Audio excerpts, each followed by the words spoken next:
आज है 15 जून 2023 और आज के दिन हमारी साउदर्न कोस्टल रीजन बहुत ज़्यादा डिस्टर्ब है। ये स्टेट्स बहुत डिस्टर्ब हैं। इन स्टेट्स में है कर्नाटका, गोवा, गुजरात, महाराष्ट्र। इन सारे स्टेट्स में एसडीआरएफ और एनडीआरएफ की टीम तैनात हैं। बहुत ज़्यादा ये लोग परेशान हैं। अब एनडीआरएफ यानी कि नेशनल डिज़ास्टर रिलीफ फोर्स, ये तब जाती है जब कुछ नेशनल डिज़ास्टर लाइक फ्लड हो, साइक्लोन हो या ऐसा आंधी तूफान कुछ आ जाए, तो वैसे स्थिति में इन लोगों को वहाँ पे तैनात किया जाता है। तो क्या ऐसा कुछ स्थिति बन रहा है? जी हाँ, एक वर्ड आप लोगों को अभी बहुत ज़्यादा न्यूज़ में सुनने मिल रहा होगा। वो वर्ड है बिपरजॉय। अब ये वर्ड किस पंछी का नाम है? तो ये किसी पंछी का नाम नहीं है। बेसिकली जो साउथर्न अरेबियन सी है वहाँ पे एक साइक्लोन हिट करने वाला है हमारे इंडियन कोस्टल रीजन पे। नॉट इवन सिर्फ इंडियन कोस्टल रीजन, साथ ही साथ पाकिस्तान, इन सारे रीजन्स को इफ़ेक्ट करने वाला है। तो ये जो बिपरजॉय है, ये एक्चुअली ये नाम के आगे तो इसके जॉय लगा है। जॉय मतलब होता है मज़ा मस्ती, लेकिन ये मज़ा मस्ती छीनने आ रहा है। बट इसका ओरिजिनल नाम जो रखा है, नामकरण किया है, वो बांग्लादेश ने किया और इसका मतलब होता है बांग्लादेशी टर्मिनोलॉजी में डिज़ास्टर, यानी कि तबाही। तो ये तबाही फैलाने जो ये साइक्लोन हमारे इंडिया में आ रहा है, ये आज ऐसा प्रिडिक्ट किया गया है कि आज हमारे इंडिया में टकराएगा। और ये लेवल 2 से लेवल 3 का ये साइक्लोन है। लेवल 2 से लेवल 3 ये डिनोट किया जाता है स्पीड को, किस स्पीड से विंड्स चलेंगी, हवाएं चलेंगी।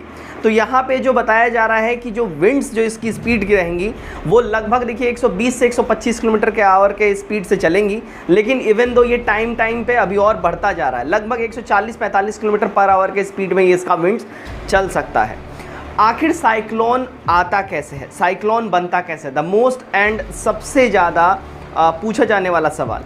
उससे पहले आपको मैं ये बता दूं कि आखिर दोस्तों अनअकैडमी आपके लिए बेहतरीन ऑफ़र लेके आया है। 40% का यहाँ पे ऑफ़ आपको दिया जा रहा है। आप बिहार स्टेट एग्ज़ाम्स, यानी जब आप बीपीएससी कैटेगरी में हो, बिहार स्टेट की आप सब्सक्रिप्शन लेने की बात करें या अमीन वगैरह किसी का भी, अगर आप बिहार राज्य की किसी भी परीक्षा की तैयारी कर रहे हैं, उसके अंदर 40% का ऑफ़ आपको मिलेगा अनअकैडमी के ऊपर में। तो काइंडली ऐप को आप लोग इंस्टॉल कर लीजिए और ये 40% आप लोग ऑफ़ ग्रैब कर सकते हैं। कैसे?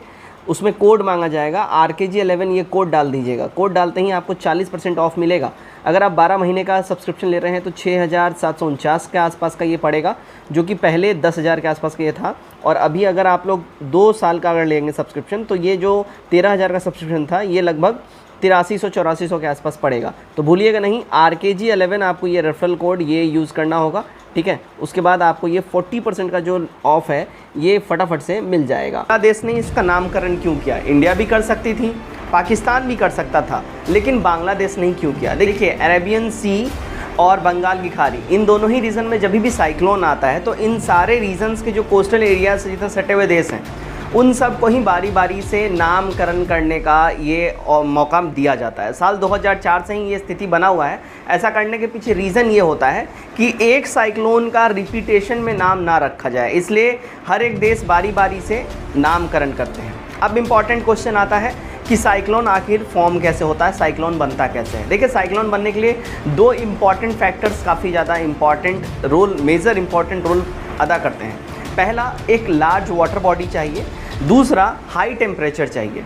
तो पहला लार्ज वाटर बॉडी तो हमारा जो अरेबियन सी है, समुद्र, वो पूरा कर दे रहा है। दूसरा, जो हाई टेम्परेचर की बात हो रही है, तो हाई टेम्परेचर में 27 डिग्री सेल्सियस जब अबव का टेम्परेचर होता है तब साइक्लोन फॉर्म होता है। तो जो वाटर सरफेस जब वो हीट होता है और हीट होकर जब गर्म हवाएं ऊपर जाती हैं और उसके आसपास की ठंडी हवाएं उस हीट के गैप को भरने लगती हैं, तो उस गैप और फिर जब ठंडी हवाएं जब उस गैप में जाती हैं, वो भी गर्म होकर फिर वो भी ऊपर जाने लगती हैं।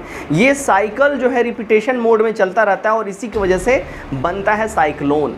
तो ये जो बेसिक फॉर्मेशन है साइक्लोन का, ये तब तक आपका एक्टिव रहेगा जब तक यहाँ पे जो नमी है वो नमी इस साइक्लोन को मिलना बंद ना हो जाए। ये नमी कब मिलेगा? जब साइक्लोन कोस्टल एरिया से यानी तटीय भाग से जब तक हिट नहीं करेगा, तब तक ये साइक्लोन फॉर्म होता रहेगा। दैट्स वाई जब साइक्लोन फॉर्म होता है, ऊपर बादल बनते हैं, बारिश होता है और वो काफ़ी तेज़ी से विंड फ्लो करवाता है और साथ ही साथ वो कोस्टल एरियाज़ की ओर आके हिट करता है और फिर कुछ हद तक अंदर जाके फिर वो वहाँ पे शांत हो जाता है। यही रीज़न होता है कि जब तक इसको नमी मिलता रहेगा वो साइक्लोन फॉर्म होता रहेगा। दोस्तों चूँकि अब इसका स्पीड इतना ज़्यादा हो चुका है, लगभग 100 to 140-30 किलोमीटर पर आवर के स्पीड से ये विंड चल रहा है, तो ये सीवियर साइक्लोन के कंडीशन में इसको रख दिया गया है और ये बहुत ही ज़्यादा ही डिज़ास्टर फैलाने वाला है। जितने भी कोस्टल रीजन्स पे ये हिट करेगा बहुत ज़्यादा डिज़ास्टर फैलाएगा।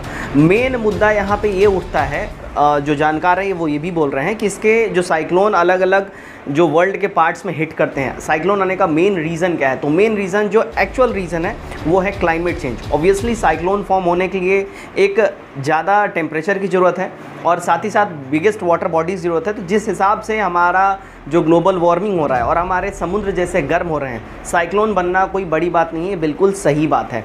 उसी हिसाब से ही ये एक्ट भी हो रहा है नेचर का हमारे साथ। सबसे मोस्ट इम्पॉर्टेंट बात है, इसको हम लोग रोक कैसे सकते हैं? इसको रोकने के लिए सबसे इम्पॉर्टेंट जो चीज़ें हैं, अगर बात करें तो इंडिविजुअली और सबको इकट्ठे कलेक्टिवली कोशिश करना होगा क्लाइमेट चेंज को रोकने के लिए। क्लाइमेट चेंज रोकने के लिए ज़्यादा से ज़्यादा प्लांटेशन करिए।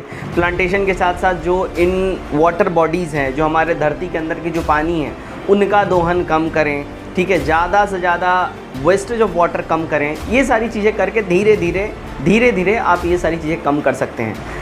इस साइक्लोन के आने की वजह से जो हमारे जो प्लेन एरियाज़ हैं, जो नॉर्थ में जो प्लेन एरियाज़ हैं हमारे बिहार, उत्तर प्रदेश, राजस्थान, ये मध्य प्रदेश, ये वाले रीजन में, देखिए सबसे इम्पॉर्टेंट चीज़ इस साइक्लोन की वजह से जो मानसून है वो भी डिले हो जाएगा। क्योंकि ये विंड जब इतनी तेज़ी से जब चल रही होंगी तो मानसून को अपनी ओर खींचेंगी और जब तक ये शांत नहीं होगा फिर मानसून हमारे प्लेन एरियाज़ में सक्रिय नहीं होगा। तो जो इतना भीषण गर्मी से अभी हम लोग जूझ रहे हैं, ये गर्मी हम लोग को अभी और बर्दाश्त करनी पड़ सकती है, क्योंकि इस साइक्लोन की वजह से मानसून अच्छे से अपना काम करेगा नहीं प्लेन एरियाज़ में, और प्लेन एरिया अभी कुछ टाइम तक और भी ज़्यादा गर्मी से परेशान रहेंगे, त्रस्त रहेंगे। ये वीडियो आप लोगों को कैसा लगा कमेंट करके ज़रूर बताइए और वीडियो को ज़्यादा शेयर करिए। धन्यवाद।